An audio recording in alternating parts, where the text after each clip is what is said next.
கல் தோன்றி மண் தோன்றா காலத்தில் முன் தோன்றிய மூத்த கொடி தமிழ் கொடி அப்படின்வாங்க. நம்ம தமிழர்கள் வாழக்கூடிய சென்னையில அடுத்தபடி இருக்கக்கூடிய மகாபலிபுரம், அது யுனெஸ்கோ வேர்ல்ட் ஹெரிட்டேஜ் சைட் அப்படின்னு சொல்றாங்க. கலாச்சாரம் முக்கியம் வாய்ந்த ஒரு இடம், ஒரு ஸ்தலம் அப்படின்னு சொல்லலாம்.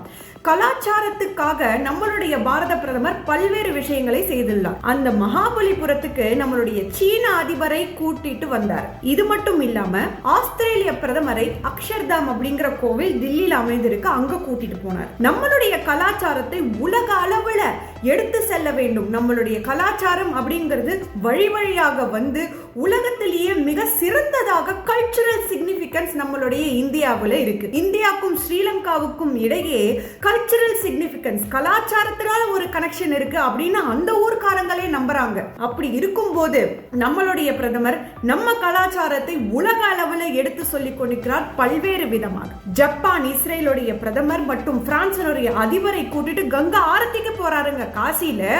இதுக்கு மேல நம்மளுடைய கலாச்சாரத்துக்கு ஒரு கேரண்டி வேணும்னா அதுதான் மோடிஜியினுடைய கேரண்டி. இது உங்களுடைய ஒரு ஓட்டுனால நம்ம கலாச்சாரத்துக்கு கிடைச்ச மிகப்பெரிய வரப்பிரசாதம், அதுதான் நம்மளுடைய மோடிஜி.